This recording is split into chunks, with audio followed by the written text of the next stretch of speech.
कधीच नाही चुकणार तुमचे फेवरेट टीव्ही शोज झी5 सोबत, तेही एकदम फ्री।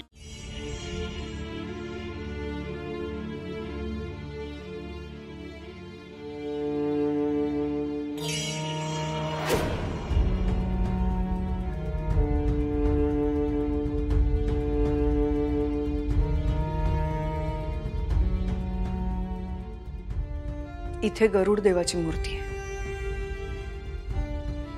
त्यामुळे तुम्हाला घाबरण्याचं काहीच कारण नाही।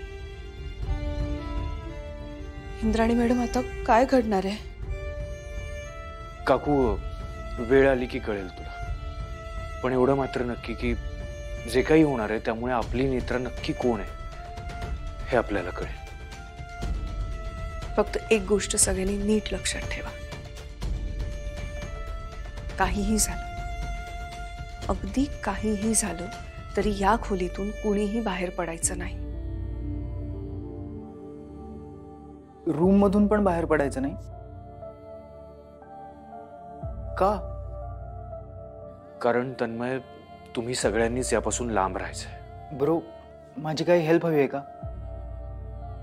नाही, नको, तुम्ही कोणीच यात पडूच नका।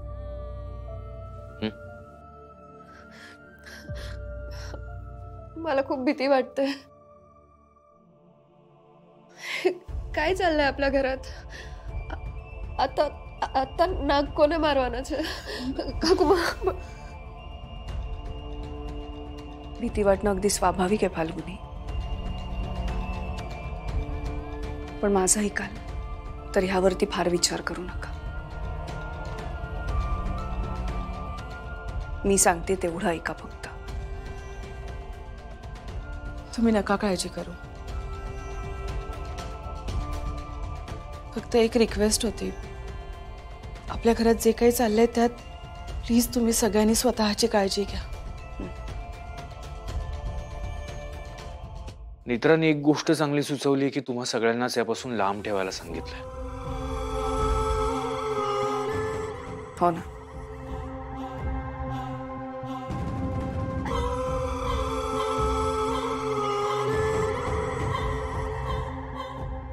कोणत्या नेत्राबद्दल बोलतोयस तू?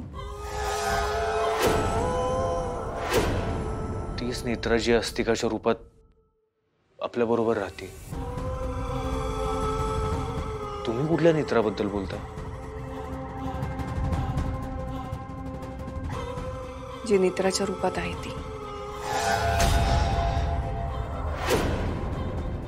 तिने सुचवलं मला हे।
मी तयार आहे परीक्षा द्यायला। पण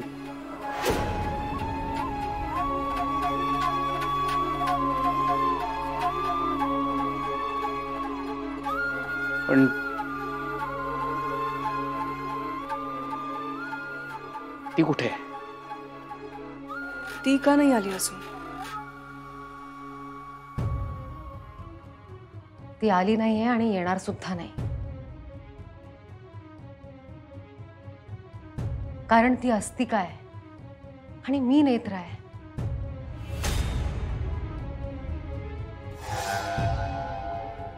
अस्तिका गरुड देवाची आरती म्हणूच शकत नाही.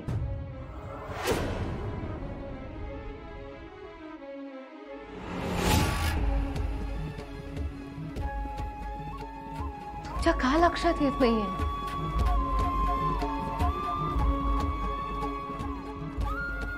माझं ऐका, आता आपण सावध राहायला हवं, कारण अस्तिका आणि विरोचक काहीतरी नवीन डाव आखत असणार. अस्तिकाचं खरं रूप आपल्या समोर येतंय या विचाराने त्या नक्की काहीतरी नवीन करणार. पण मला खात्री आहे गरुडदेव त्यांचं काही चालू देणार नाही.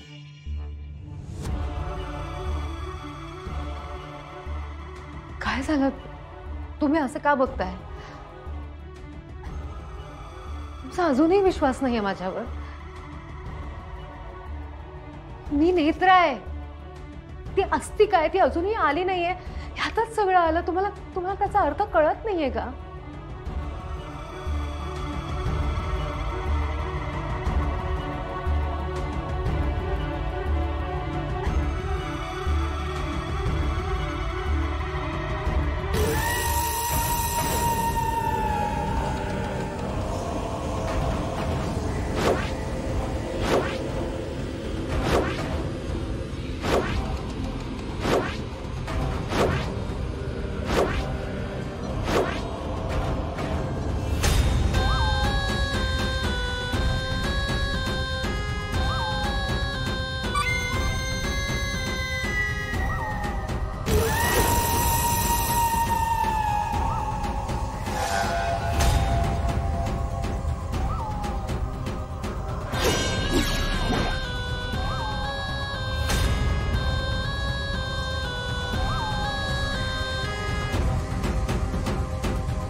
झी5 ॲप डाउनलोड करा आणि पहा सर्व एपिसोड्स एकदम फ्री.